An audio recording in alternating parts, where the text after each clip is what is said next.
All right, good evening, Ghana. Welcome to the interview. Once again, my name is Godfred Amoaful. You know that on this platform, we give you that relevant conversation that will shape the development of this country. Tonight, we are going to look at another big issue trending in the country, has to do with our health. And you'll be surprised, but of course, we have the big man himself in the studios. We'll go for this break. When I return, I will introduce my guest to you. But tonight, we are talking about Ghana's health.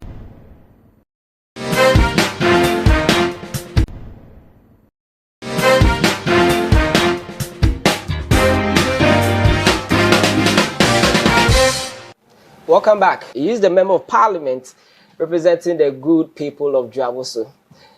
You know him. He is Honorable Mintah Akandoh. He is also the Minister for Health in this country. Anything about health is under his control. He's been one of the busiest ministers in the country in the last 1 month because of what the initiative President Mahama launched somewhere last week is all about. You've seen him from media. Very busy. Is one of the hottest seats we have in this country, and properly so, because it has to do with health and issues about health. Every issue about health develops a lot of public interest, and so, understandably so, you need to stay on top of the issues to be able to move the population along, to be able to explain issues to the people, to understand what is really going on as far as the health sector is concerned. So, yes, it's been from one issue to the other, from Mahama Cares to No Bear Syndrome to free primary health care, but on the health committee for the past 7 years prior to my appointment as a substantive minister for the health sector, and now to the minister in the House seat. So it's been from one point to the other. It's been very interesting, and I like challenging moment. You think out of the box and find solutions to issues. We all knew about the National Health Insurance. Then one day we had a free primary health care. What is it about? Well, so there have been a lot of reform in the uncapping aspect. I'm proud to His Excellency John Dramani Mahama, second, as he always says, second incarnation. The National Health Insurance Fund was capped. So, for example, in 2024, we raked in about 9 to 10 billion, but only 6 billion Ghana cedis was allocated to the expenditure of the National Health Insurance Fund. Okay. And about 3 to 4 billion was, lodged into the consolidated fund for the usage of other sectors. But the president said, no, the health sector is a critical area. It's putting in effort to achieve what we call universal health coverage. And the deadline is 2030. And as we speak now, Ghana is around 56%. So we are the index, the coverage is around 56%. And less than 4 years, we should be getting not less than 80%. So what we have realized is that countries like Brazil, Rwanda, Thailand, who have achieved the universal health coverage, made a decisive effort in investing in primary health care. And so the primary health care seeks to remove the financial barrier, to create equity, to create access to everybody. And so instead of concentrating on what we call sick care, and if you've realized, in Ghana, the free primary health care, it will capture all the 33 million Ghanaians. So you don't need registration for all you need is to identify yourself as a Ghanaian. Whether voter ID card or passport or any card that identifies you as a Ghanaian. Secondly, even if you are a national health insurance subscriber, you need to renew it from time to time. But in the case of the free primary health care, you don't need any renewal. So you can access primary health, and I'll come and describe the package of the free primary health care. So that is the second difference. Then the next aspect, which is the programs, exactly. So the reforms or the initiatives or the policies or the directives we are churning out is comprehensive. Now, the free primary health care has a limit. So it is applicable at the CHIPS compound. Okay. It's applicable at the health centers, and it's applicable. Yes, 65% of them do not know their status. So they are walking around, they don't know. Fantastic. So that is when you go and sleep the next day, you are off, and they say, hey, no, I'm sorry. They don't know. And you see, these diseases, diabetes, hypertension, they progress silently, quietly. So before you realize, you are knocked off. You understand? But this time, we want to detect them. So they will come to your house with a BP apparatus. Okay? Will come to your house with glucometers to test. And that's why the president says that, look, every Ghanaian must be screened at least once a year. Okay? And that alone will lower the cost on treatment. I have a friend who has never, screened before. Like, yes, so that is nothing to boast about. It is nothing to pride yourself with. Oh, maybe I may call hospital, maybe I may no. You will have to go to the hospital from time to time to screen. This time when we are coming to your doorstep to get screened, to be clear in your mind that, look, all my vitals are all right and all that. If you don't do that, by the time you realize, it has gotten to the complicated stage. And that is what may get you closer to your grief. And we are also introducing what we call container-based kiosks for the mobile population. Okay. Market areas, lorry parks. And these containers, they come with a consulting area, with telemedicine, with solar, with pipe-borne water, everything complete. And those of you who were at the Dodowa for the launch, you saw the container-based kiosk I'm talking about. So what you mentioned is found in that container? Everything in the container. You have a consulting area where, if it is beyond the person manning the center, whether a midwife or a nurse or a physician assistant, if it is beyond that person, you call a medical doctor. Okay? And through telemedicine, you communicate with the medical doctor, and the medical doctor will direct the one person, whether a nurse or a midwife, what to do. So that they are all embedded, they are all part of the container-based kiosk. Okay. You have a pharmacy in the container, we have a consulting area, we have a detention area and a room, and all that is also part of it. We will be rolling on to the program. Community pharmacies will be declaring some of the sick bays as clinics, sick bays in our schools as clinics, but that will take some time. Okay. Now, out of the 261 districts we have in this country, we are not going to do a wholesale right from the beginning. So we have targeted about 150 of these underserved districts. And our priority or our attention is on underserved areas, equity. Okay? So in every region, we have identified the underserved, and the Ghana Health Service, they have a definition of underserved areas. They will look at the nature of your road, the utility coverages, and all that. So we have a definition of underserved. So we've selected these underserved areas, 150. And it's our target to be able to roll out these 150 districts by the end of this year, and then the whole country will be covered by 2028. Depending on the lessons we gather from the rollout of the 150 districts, we may be able to roll out the whole country by the end of 2027. We are cautious about the rolling. Exactly. Okay, we will learn from the outcomes. Will be monitoring and be evaluating and then measuring the impact, and as and when we move on, either we'll be adding some of the things to the package, or we'll be extending and expanding the scope. Now let me go back to the package. Stay on for that. How would you monitor, how would you assess the progress with what you said? Yes, so we have a monitoring team. Okay. So the Ghana Health Service has a way. You see, the implementing agencies will be the Ghana Health Service, CHAG. CHAG here is Christian Health Association of Ghana, and the private sector. Okay. So we already have a way of monitoring some of these things, especially with indicators. If we have a high maternal mortality, it is expected that after efficiently rolling out this policy, it must drop. Okay. So it will be one of the indicators. Okay. If we have a rate of the rising nature of the NCDs in the system, how many people have we been able to screen? Okay. Some of them, it will be their first time being screened ever.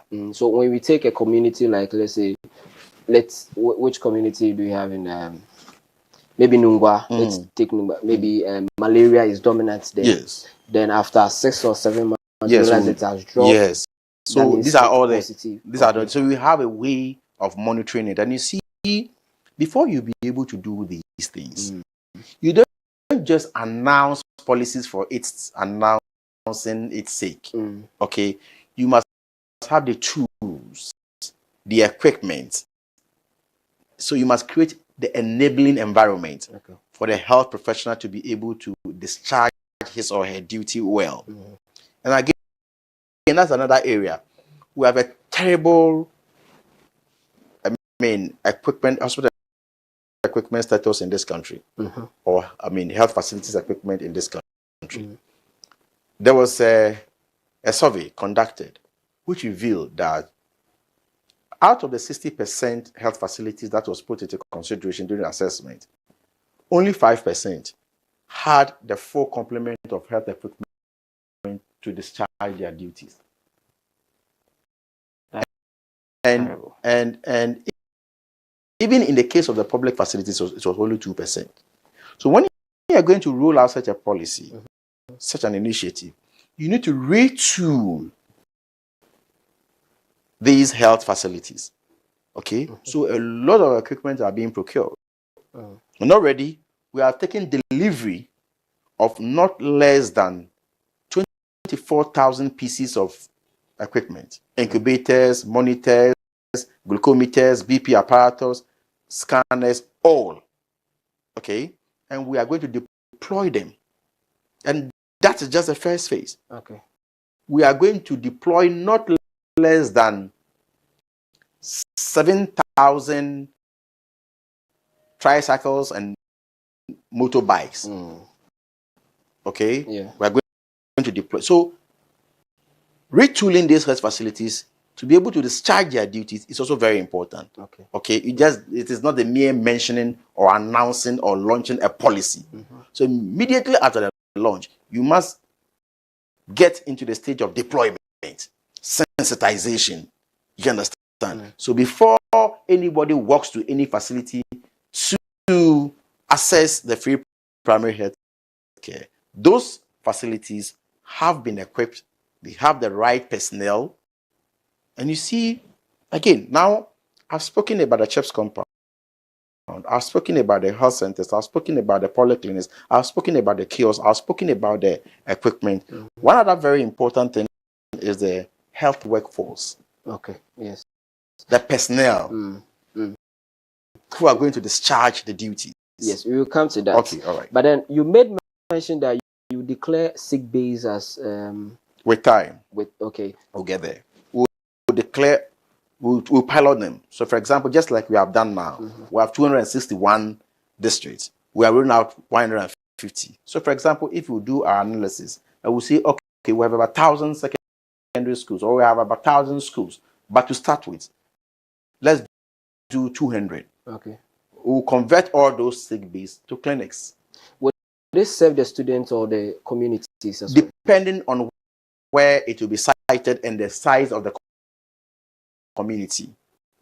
If it is in the city, okay, it will be exclusive to the school. And if you say the school, it's not only the students.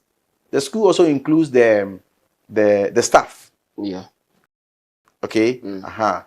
If it is in the community where there is no CHIP compound, we will find a way of the community accessing those clinics. Okay. Sometimes you see, you do not have to allow thoroughfare in schools. So where to site the kiosk is very important. Where to site it is also very important. So if it's a place where there's already a church compound for the community, that's fine. Okay. So a typical example is I think there's a day school around Medina thereabout, and now it's been between the market and the school. We sited one there at the moment, and it's completed. I've even been moving there to inspect. Container or scale? Container based, and you love it. I'm being honest with you. In fact, if you ask me, you will love it than even the block built, the brick and mortar one. You will love it. This is a complete system. You have solar, so where we don't even have electricity, because you see, as a health minister, I am not responsible for energy. I'm not responsible for roads. I'm not responsible for water. But it doesn't mean I should not do my work. You understand? So I'm thinking about where I don't have access to power. I'm thinking about where I don't have access to water. You know, so it's a complete package. Okay. And I mean, communities where we are going to use these container-based ones as CHIPS compound, it will come with accommodation. For the staff? For the staff, yes. But the mobile population, like the marketplaces and the lorry parks, I mean, these are busy places that they will not come with accommodation. But where the hard to reach areas will also come with some kind of accommodation. How will you produce or provide this accommodation? That's what I'm saying. It's going to be part of the design. Okay. You'll build. Yes, they'll build from scratch, just like the facility itself. They'll bridge for accommodation. That's so that too much to be in the 1.5 billion or 1.2 billion. Well, so you know, the 1.5 billion is looking at the mobile population, the market, the market, and the lorry parks. Okay, that one we are deploying 350 of them. Okay, but when we go beyond it, there is a directive from the president that every district should be able to build 2 chips a year. So that is where we'll be tapping into for the chips compound in the other districts. So it will not be from the central government? No, it's a central government project, but not from the free primary healthcare coffers directly. What we want to do for now is the 350 we have budgeted for, and the others that we are, recommending that they take the same shape. We'll also be looking at the other resources or other sources of funding. Is that all the package? As in the free primary healthcare? Yes. So the free primary healthcare, one, it takes care of the curative. If you're looking at the curative, we are looking at common diseases like malaria, respiratory diseases, diarrhea, skin infections, those simple procedures. That's the curative aspect. And then if you take the preventive aspect, we are looking at the screenings, the breast cancer screening and all that. And then we are looking at the BP, the measurement of your BP, the testing, the glucometer to test your sugar levels and all that. So that will constitute the preventive aspect. And the promotion, how to be educated, especially when you have you are hypertensive. They will tell you when to eat, when not to eat, what to eat, what not to eat, how to exercise. At that point, they will tell you, oh, you have to drink more water. They will have to sensitize you about some diseases, some outbreaks, You remember during COVID, there was this sensitization about washing of hands, regular washing of hands, using hand sanitizers and all that. This must be a frequent education and not being done intermittently or occasionally or sporadically. You understand? It must be continuous. Okay. We realized one thing during the COVID. I was a ranking member on the health committee. We realized one thing. Though COVID, I realized that we were able to cut down some diseases. Infectious diseases. COVID. Infectious diseases. You realize that it was because we're cautious about our health. The washing of hands prevented a lot of respiratory diseases. So though we're cautioned against COVID, but we ended up preventing a lot of diseases. So what it tells you is that if we do the promotion well, if you do the prevention well, it will prevent us from attracting some diseases and to lower the cost of treatment for us as a country.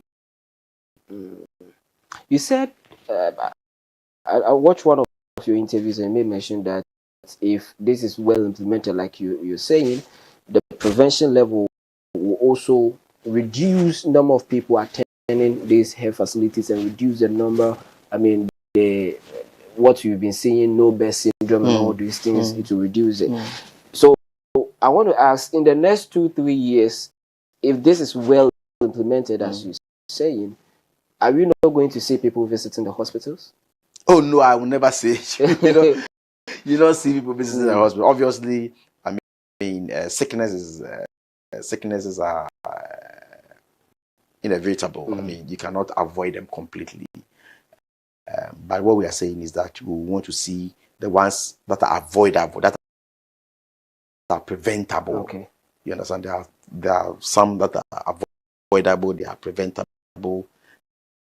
So these are the ones we want to work on. But that doesn't mean that people will not get those diseases. For example, hypertension. In some cases, you don't need to do anything. You get them anyway. It's hereditary. Okay. You don't need, no matter how careful you are, you get it. But you need to. That's where it is important to detect it. And then they will guide you how to. It's not as if the NCDs are so much in Ghana than the developed countries. They are everywhere.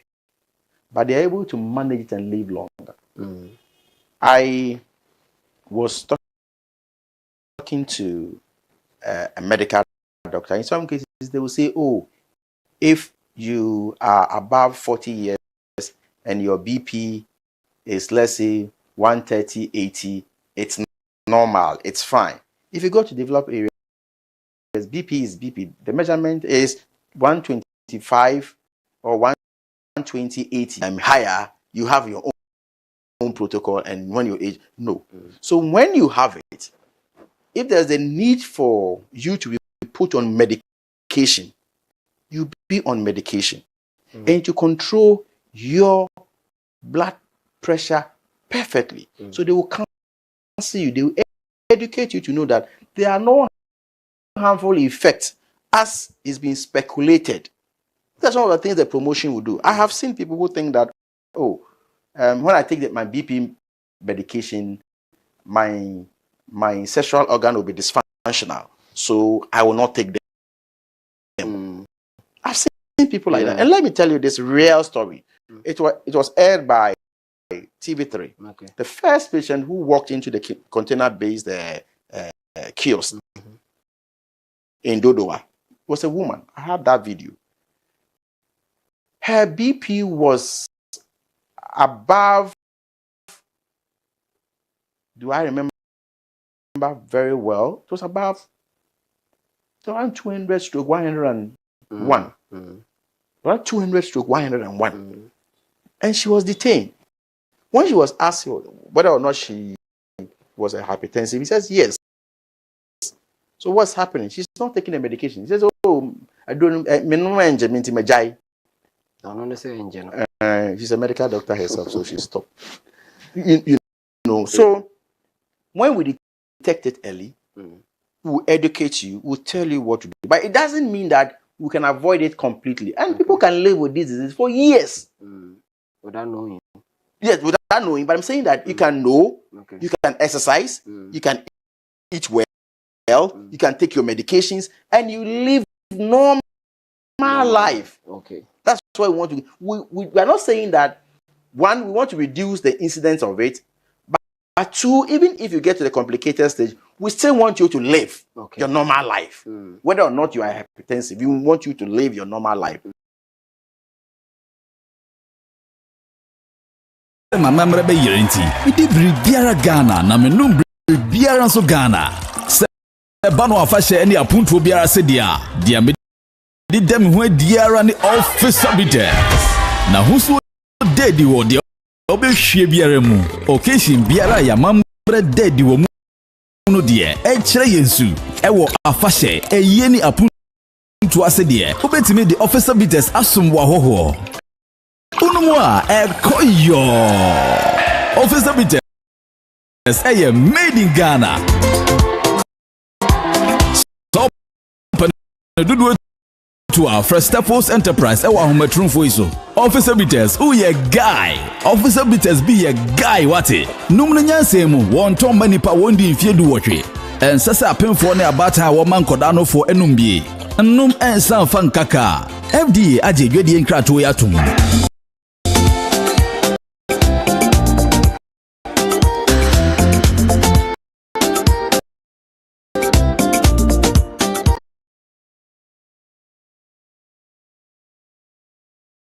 Okay, by counseling you or putting you on medication.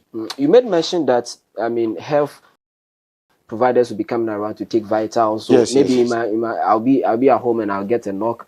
I go see that's a nurse coming to check my vitals and all those things. How are we going to stop imposters, people who will be taking advantage of this to intrude people's houses for illegalities? Because we know in this country, even with the 9 months, people go to sites with being national security, which they are being arrested. Are we thinking of how we can prevent this to if it will happen? Okay, so number one, imposters may have some kind of motivation for being imposters. Okay, in this case, I don't see why you should go and work for free, and then you would want to do that. I don't see the motivation here. In the case of limos and what have you, maybe in the name of being bribed to stop chasing people and all that. But here, you are going to do a service. So if you are not being remunerated and you want to do it, I don't see the motivation here. You see, but some may come, take your vitals and charge you. Okay, so that is... So you see, this is free. And we will sensitize the people that it is free, number one. Okay. So you have no motivation to do that, number one. Number two, every health professional or a volunteer will be identified by an ID card. Very important. So every health professional who walk to your house will be identified. Okay? Greet you, identify him or herself. With time, they may not have to identify themselves because they will be working within a defined area. You become used to them. You become used to them. Okay. You understand? And so we will take notice of that. Okay. Identify them. We'll be building their capacity from time to time. Okay, in order to live up to expectation, customer care and all that, how to handle patients and all that. So it's a flagship project or program that we are following keenly to its final implementation and to get a full benefit out of the program. I said that we're going to deploy not less than 7,000 tricycles and then the motorbikes.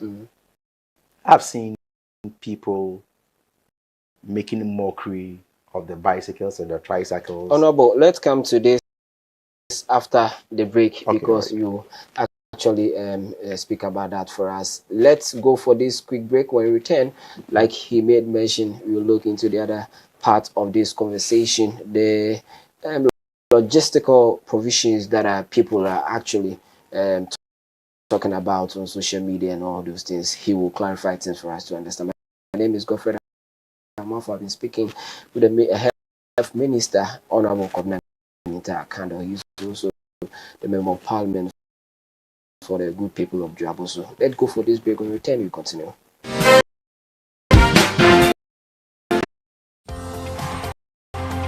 Do you want a sugar-free, freshly squeezed fruit juice? Choose Greenline fruit juice and smoothies filled with vitamin C, calcium, iron, fiber, and zinc. Every drop of Greenline juice and smoothies is naturally made to give you energy, good health, and refreshment. Enjoy your favorite Greenline orange, pineapple passion, watermelon, pineapple and turmeric, pineapple beetroot, pineapple and ginger, and healthy green. Greenline fruit juice and smoothies, powered by nature.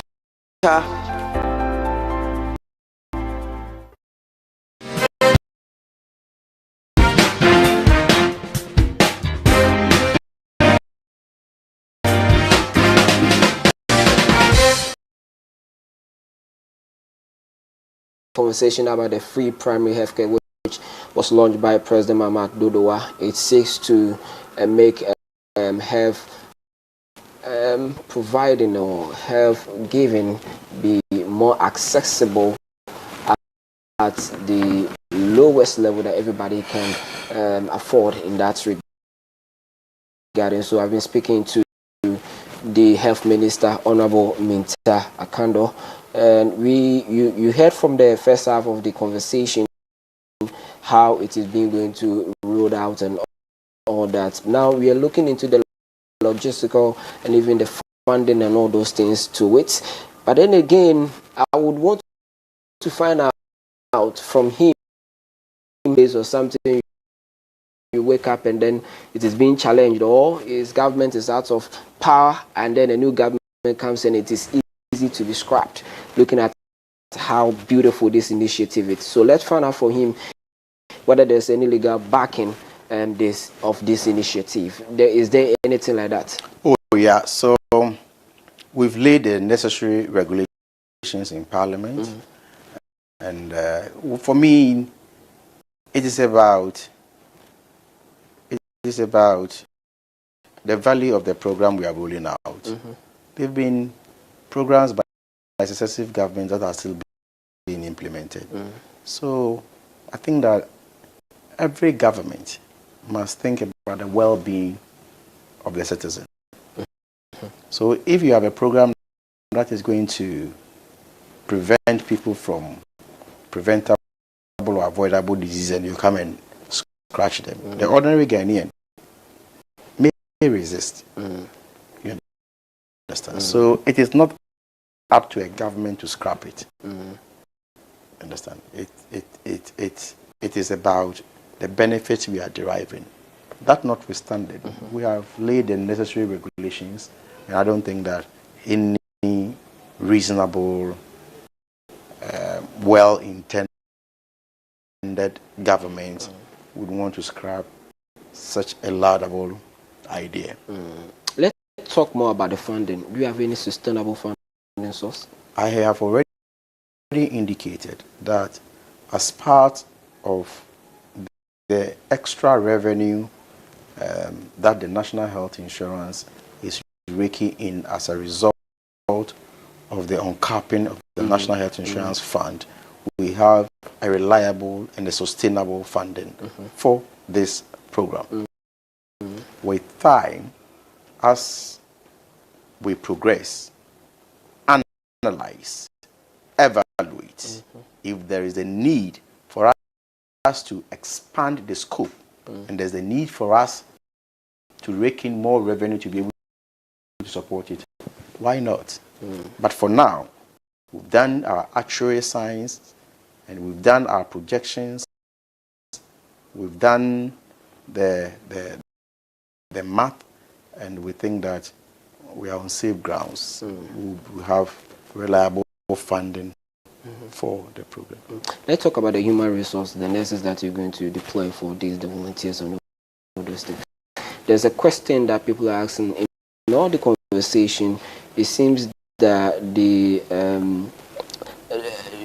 scope is too small when it comes to the nurses, because there's we've not mentioned about dentists and all those things. Would they come into this framework? The hearing and the eyes and all those things. Everybody. How does it look like?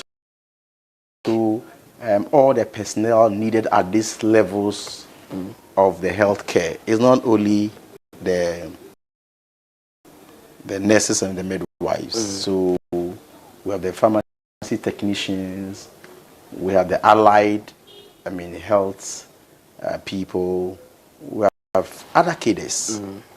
In as much as you'll be required at the CHIPS compound, you'll be required at the health center, you'll be required at the in some cases even medical doctors. Because at the polyclinic, you require a medical doctor or a PA, physician assistant. So we are recruiting physician assistants. And so whilst you are asking that, let me tell you our plan. I spoke about the facility itself. I spoke about the equipment, and the next thing to talk about is the human resource or the workforce. We have some gaps in our health sector. Fortunately or unfortunately, we have a huge backlog of health professionals at home. And so the government has taken that deliberate effort to make sure that all these health workers get jobs to do. But let's face it, government cannot get up one day and absorb all these 100,000 health professionals on our payroll in a day. So there should be a strategy. So we have two strategies in place. One strategy is that government is linking up with other countries. So now US is on board, Trinidad is on board, Barbados is on board. We have signed not less than 10 MOUs with other countries, facilitating the movement of these health professionals. And usually I have heard this, that why is it that those who have jobs are the ones leaving and not those who are not employed? The answer is simple. When those, you see, when they bring their request, it is, dictated by some requirements. The ones we have some of those in the system living, you have that physical space, physical, the economic space, to be able to recruit those who are at home, which is that government is taking that deliberate effort to be able to recruit them, almost every year, gradually. If we had done that over the years, we wouldn't have had a lot of this backlog at home. But we realized that over the years, for the past 8 years or 9 years, what we have realized is that they only open the portals for recruitment when there's election. So if my memory serves me right, the first portal was opened somewhere in 2020. Okay, after 2020, the next one was opened in 2024. Who are you deceiving? So if you do that, you'll be piling up the backlog. But what we are doing at the moment is that almost every year we are absorbing what the budget can contain. So in 2025, okay, when we came to meet about 13,500 of them that have been recruited, but no financial provision. But recruitment is not just posting somebody. Recruitment is about the financial provision, it's about the payment. So it also became a very topical issue in this country. But I was able to link up with the Minister for Finance, and then we got all of them on the payroll as I speak to you now. Again, we have started absorbing another batch onto the payroll. So that is going to be, we are going to take the free primary health care into consideration when we are doing this recruitment. Okay. So now we are recruited. Processes have started. We are recruiting about 16,000 of them. For this initiative? Well, this initiative will be one of the considerations, but for other health facilities as well. So we are recruiting about 16,000. So if you are recruiting 16,000, you are going to do free primary health care. You need community nurses. How many community nurses do you need? I need about 3,000 or 4,000 of them. Then I have to put that one into consideration and recruit those ones that I need for my free primary health care. For the successful implementation of the free primary health care. But then let me also add, because most of my health professionals, especially those who are at home, are very interested in the clarifications on them. So since 2019, government have not recruited pharmacists and then the allied health professionals. This year we are recruiting some of them. So when we recruit the 16,000 we are talking about, for example, we think that we have gotten a signal from the Minister for Finance that I'm ready for 8,000. So we first do the first 8,000. Then we close the portal. It won't go beyond 8,001. So when we are done posting the 8,000, we brief small, still wait for the Minister for Finance. So, okay, I'm ready for the next 8,000. We open again. Then post it, because we don't want anybody to go and start work and at the end of the month you won't get your salary. So we want to be sure of their salaries before they start working. So that is how, and we started opening the portal. What we are doing at the moment is also to set up what we call interview panels in every district. Here, we are not going to post any health professional. The health professionals themselves are going to post themselves. So you will not tell me that I have posted you and you cannot go, or you will not go, or you come and give me reasons why you think you cannot be at where I have posted you. But what does that mean for you to post yourself? So this is what it means. The government will advertise, and we have advertised vacancies where we need health professionals. So the portal has been opened.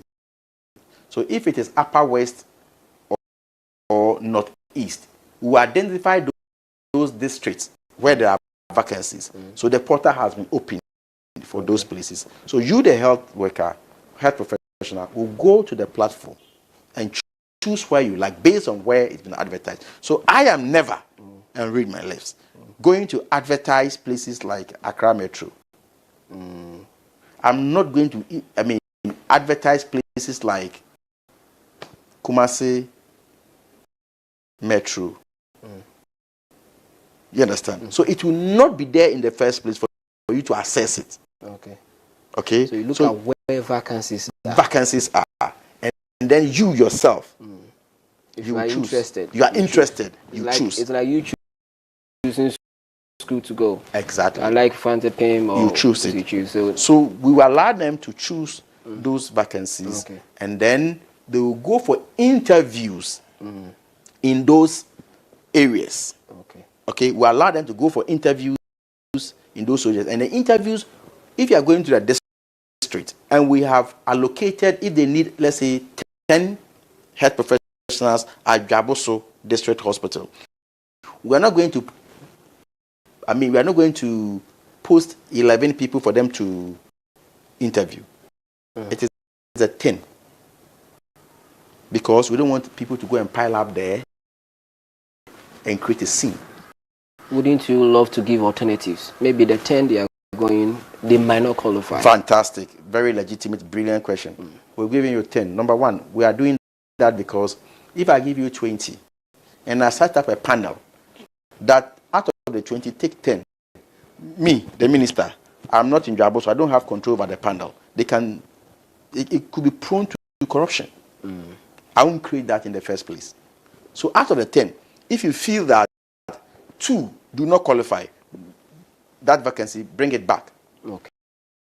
We'll open it again for people who are interested to go. And I've heard this conversation. Sometimes I love it when I get feedback like this and I have this opportunity to clarify.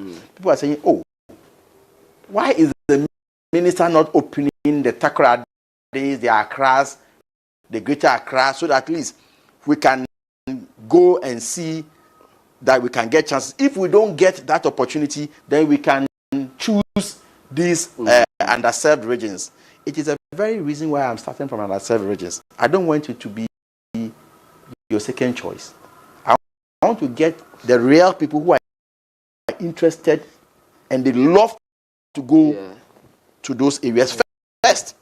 So if by the time I get to Greater Accra, I have my quota filled, it's not my fault. You understand? But those are our priorities for the time being. So it is intentional. It is planned that we are starting from the underserved regions. So it must be your choice. It should not be that because you didn't get Greater Accra, because you didn't get Kumasi, that is why you are forced to choose those. Those people, it is likely that they will not even go in the first place. But if anybody, after opening up, chooses the facility at will, there's a high probability that the person will turn up to the place. So it is deliberate, and I think it's going well. So these are the, and after that, that is the normal stream. If there are still vacancies, gaps, we are going to introduce what we call voluntary services. The voluntary services exist, especially in the national service. I have done that before. Okay, but the voluntary services that exist in other countries is different from what we are going to do, because in other countries like Kenya, they pick people who are not professionals and train them to be volunteers. What we are going to do differently is that because we have a backlog of health professionals, we are going to pick these volunteers from the backlog and then give them some stipends based on what they were taking when they were doing their rotation. You understand? So that is another concept we are bringing on board. That is good. But then with this posting issue, I wanted to touch on these tricycles and the motorbike issue. Yes, Honorable, let's do that. So I have told you that we are going to procure not less than 7,000 pieces of them. These tricycles are not ambulances. They are means of transportation for the health workers who are going to move from community to communities, village to village, house to house. And you see, yes, motorbikes, but the tricycles, most of our ladies do not like the motorbikes. They like the tricycles. You understand? Secondly, even if it is raining and you are on a motorbike, you can be beaten by the rains. But when you are on this tricycle, you are somehow protected from the rains. Third, the amount of load that a tricycle can carry, for example, a mosquito net, okay?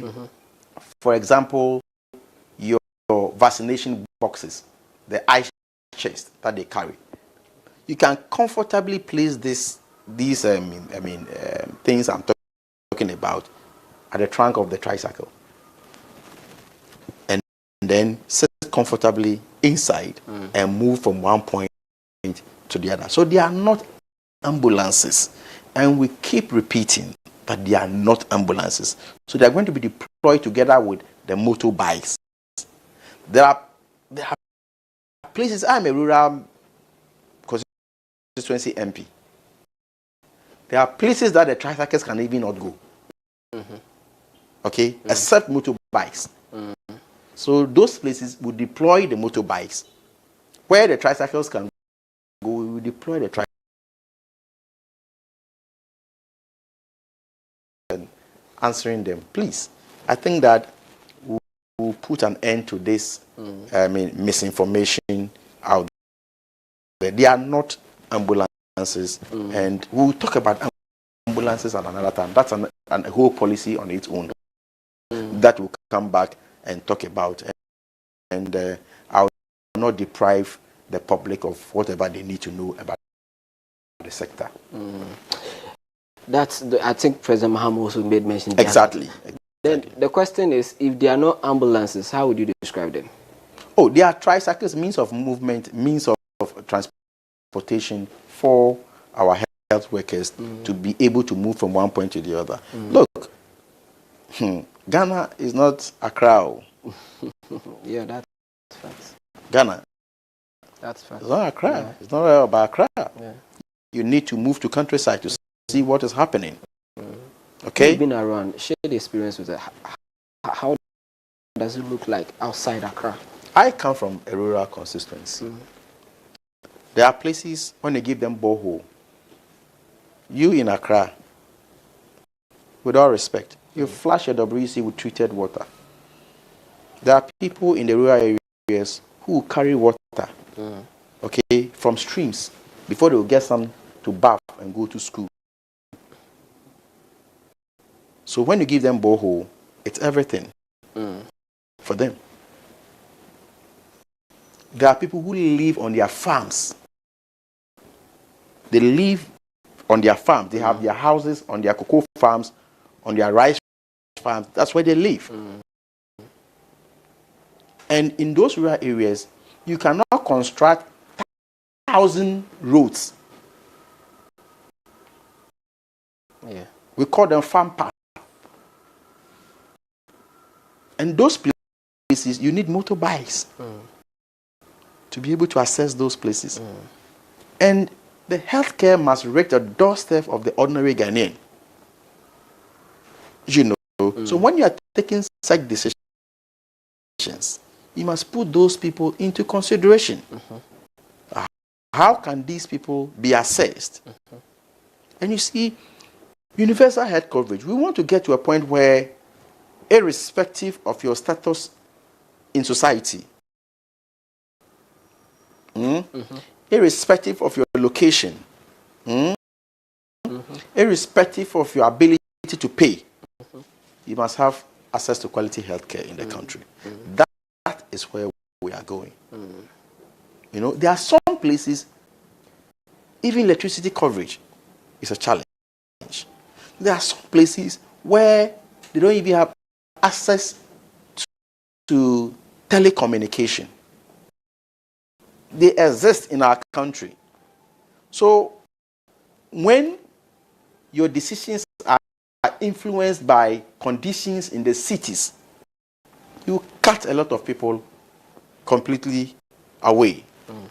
Okay? And so there are a lot of health professionals who are excited about this policy, and they are all waiting to be integrated and to be part of this free primary health care. I think that is a game changer. Is part of the strategy is to reset the whole health architecture, the whole health system, move it from sick care to comprehensive health care. How far would you go personally to ensure that this becomes a success? You have no idea. Do I need to say this? Even the planning committee, sometimes I was challenging it myself. Planning committee. Sometimes I chair it myself.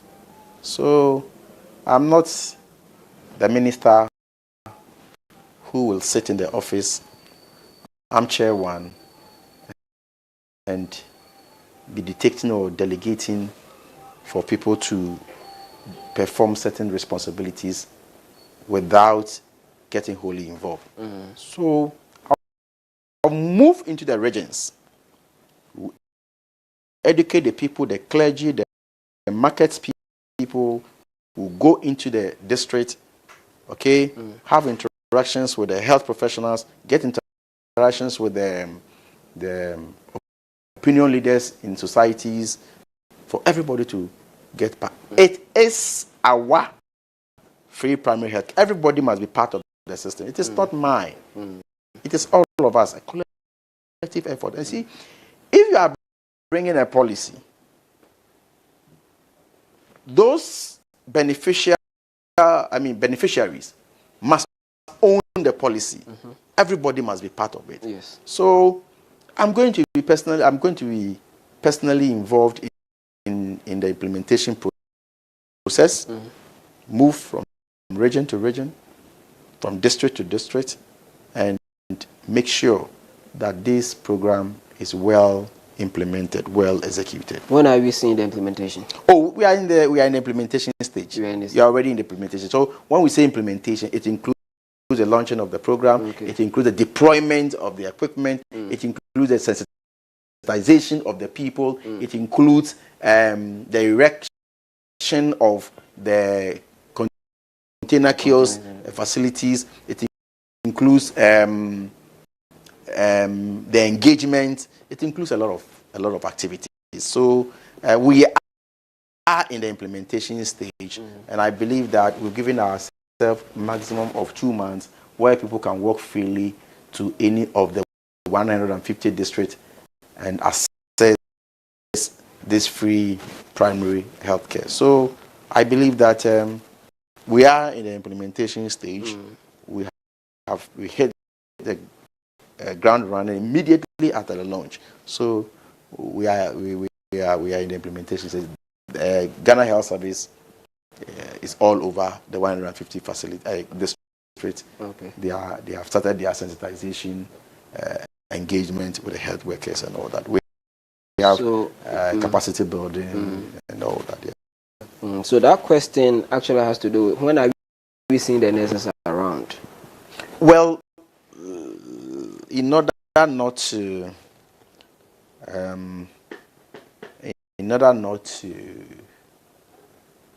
push people to the health facilities to go there when we are not fully ready, we have given ourselves this preparatory stage. We have given ourselves maximum 2 months. 2 months. Okay. I want you to wrap up on this initiative. Then I take questions. Is part of the resetting of our health sector from sick care to a comprehensive health care. This one will afford us the opportunity to concentrate on our prevention and promotion aspect of the healthcare.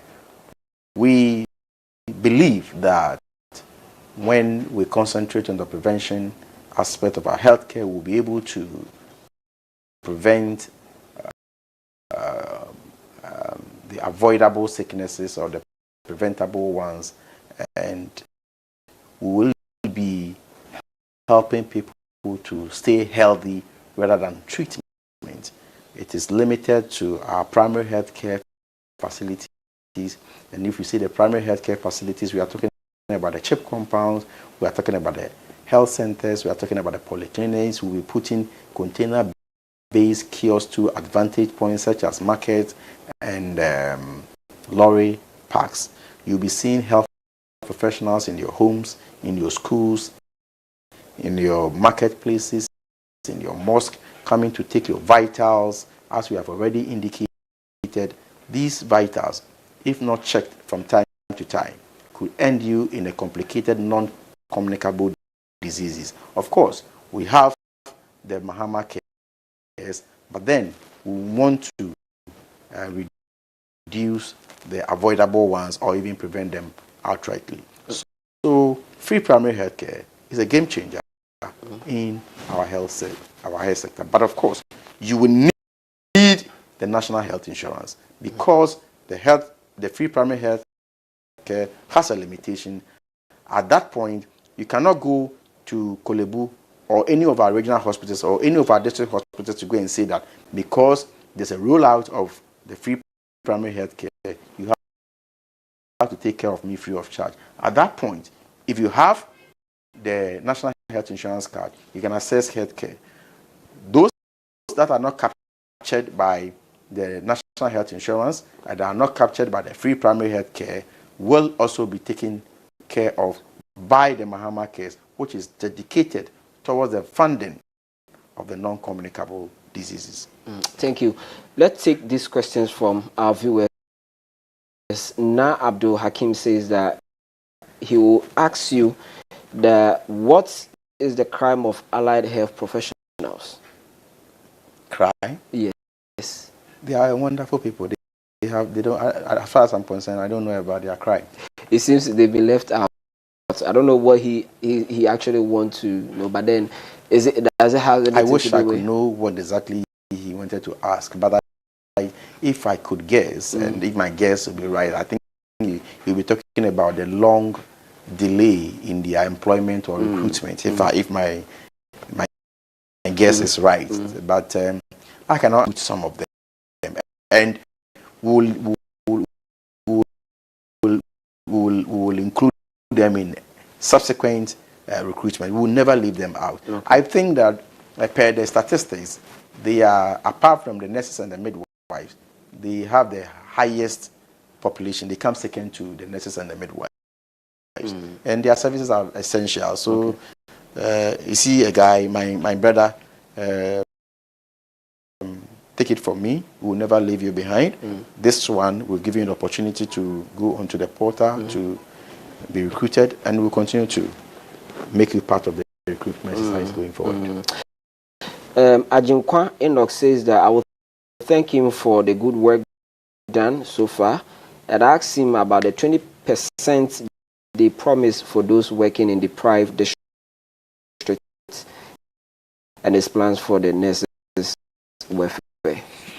Well, it is something work in progress. We are not done. It's a campaign promise. We'll be looking at implementing it, but we cannot roll out all our policies within less than 2 years.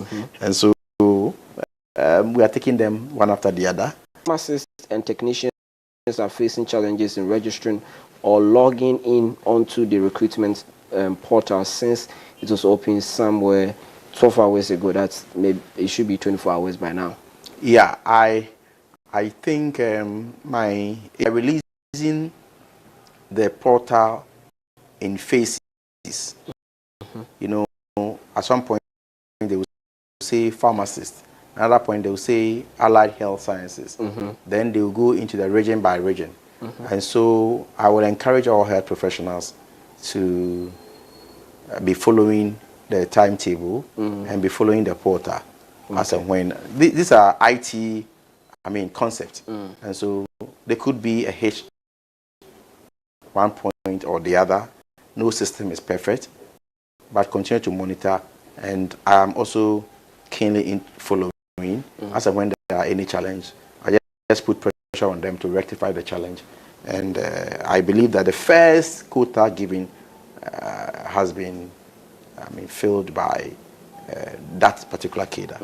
Someone is asking about the Agenda 111. That's Edmond Kojo Amponsa. He says that Agenda 111 district regional hospitals should be completed before the next general election for Ghanaians renew their mandate. So he's asking whether that can Agenda be achieved. 111 was a political trap that was set by the previous administration, and I was a ranking member, and I said this then, that the then government had no intention to complete any 111 hospitals. It was just a trap, putting one trip of sand there, another trip of gravels there, to say that we are at various levels of completion. And so when they go to the election, they will say, oh, vote for us, let us come and complete them. Now that they are out of office, they will be making it their campaign song, and they'll be singing it everywhere, that we have left Agenda 111 and the government is not completing it. And I think I've heard it from the former president, which I felt it was rather unfortunate. And I need to be blunt, as you all know me.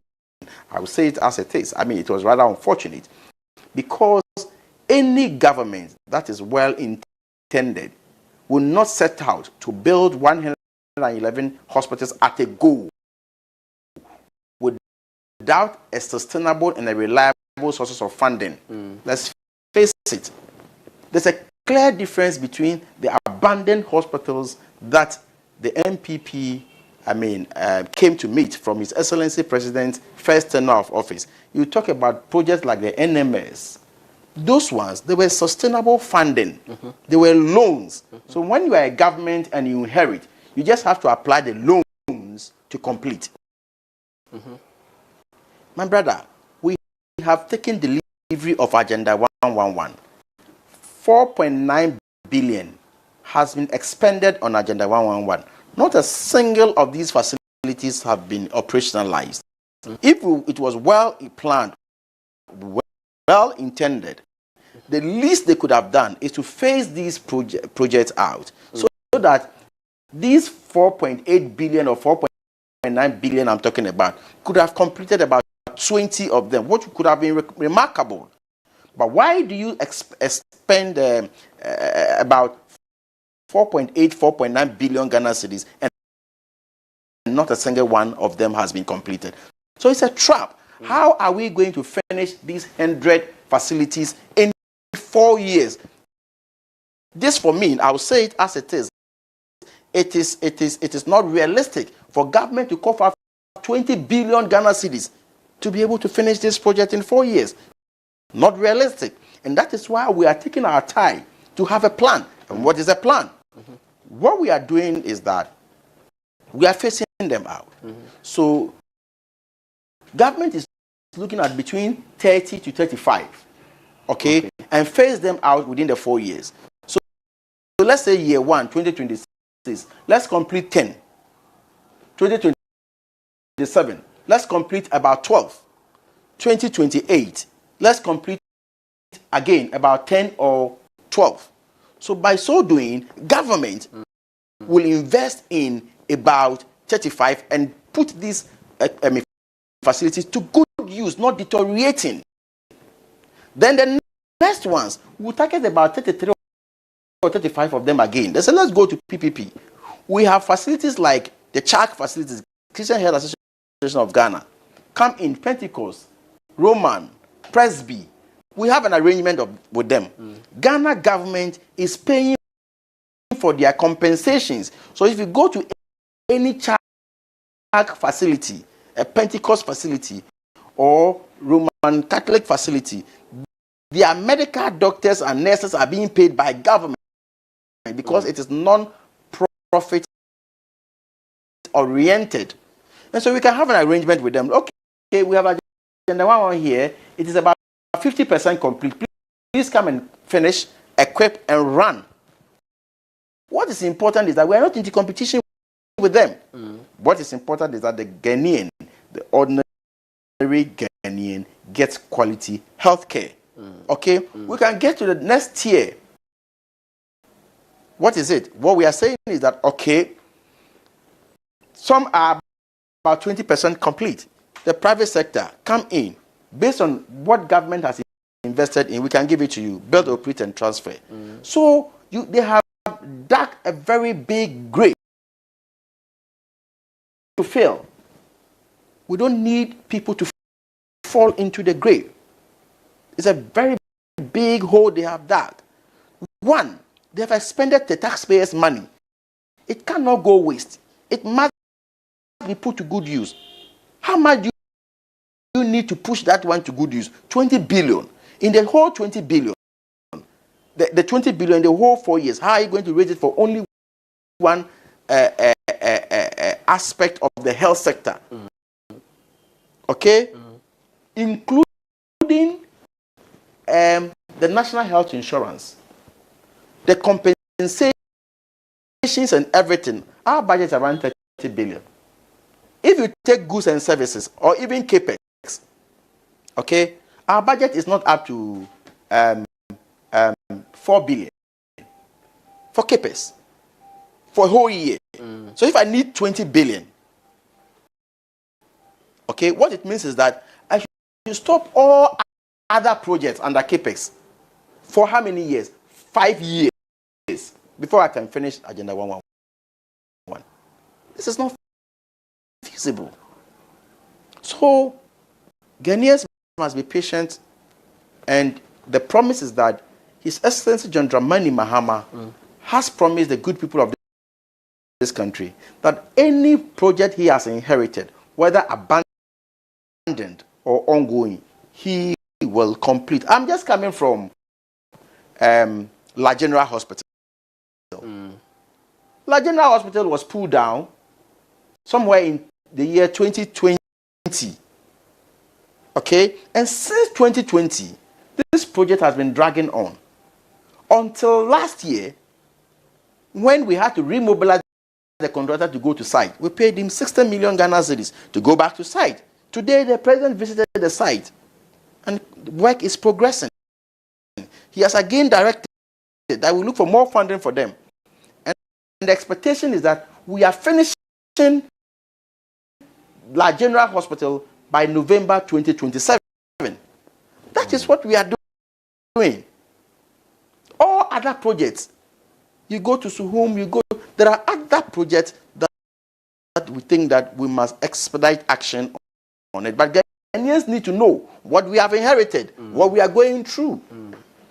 Because, and I'll add it, and I'll say it all the time, we have a country to govern. Thank you very much. But then, Honorable, let me finally ask your view on this issue. It has to do with sports. I don't know if you follow sports. Well, maybe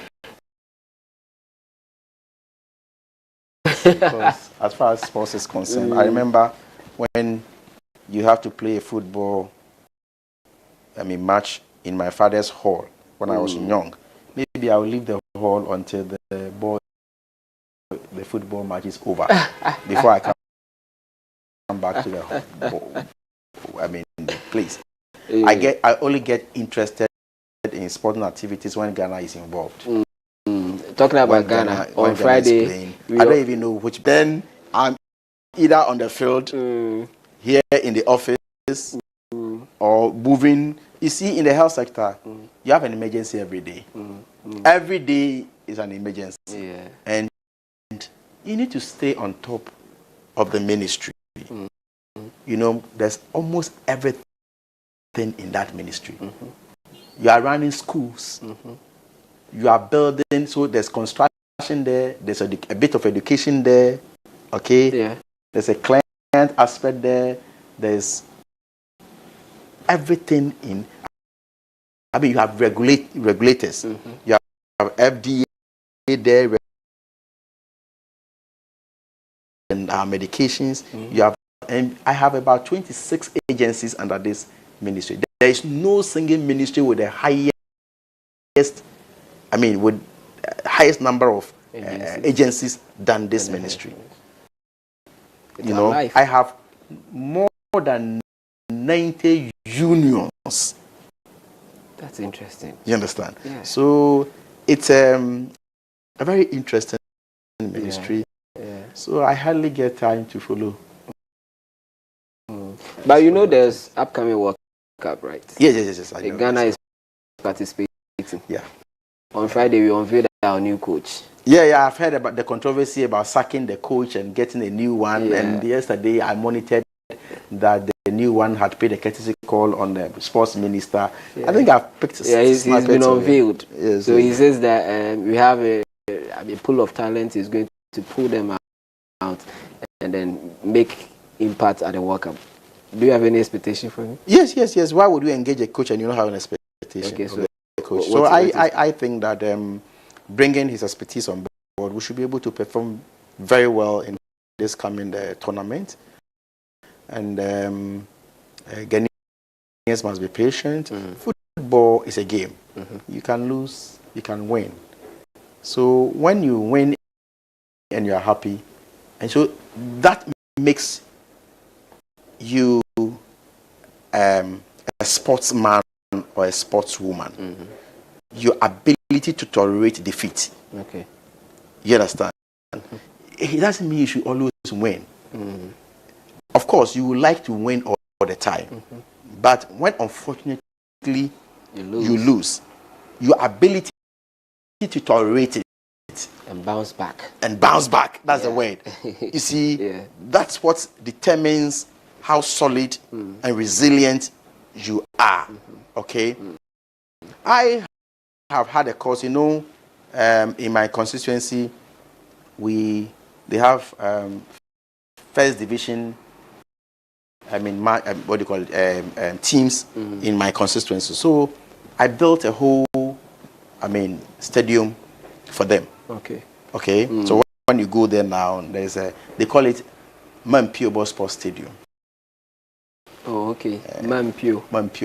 I didn't even name the stadium, but they named the stadium after my father. Oh, okay. Because my father played a critical role in even getting the land. Okay. Land was a problem, and so he got involved. He's a traditional ruler, so he got involved in securing the land, and he was doing the legwork, and then so now they are happy. They are very excited. They have a befitting stadium in Dwaboso, and they are happy. Say something to your constituents and you wrap up. Well, so the good people of Dwaboso constituency, I will always be proud of you, as I know you are always proud of me, and I will not drop the ball. I'll keep my eye on the ball. I'll make you proud wherever I am. Of course, you can't eat your cake and have it. I may not be able to be as frequent as I used to be when I was not a minister. You know where I sit. I sit in one of the hottest seats. So you may have to pardon me, but the slightest opportunity I get, I'll run back to you. I get all the wisdom and the ideas when I engage you, especially when I'm on the field. The kind of suggestions you give me, the criticisms, they make me. And so when I get to Accra and people don't understand, I say, hey, you have to go to Dwaboso and go and listen to them. And so I'm so proud of you. And I know we have a wonderful DCE who is taking good care of the constituency and all the development. And as I've already promised you, anytime I am coming to the constituency, I'm bringing a development. The roads are being fixed from the barrier, Benchema barrier to Dwaboso through Hele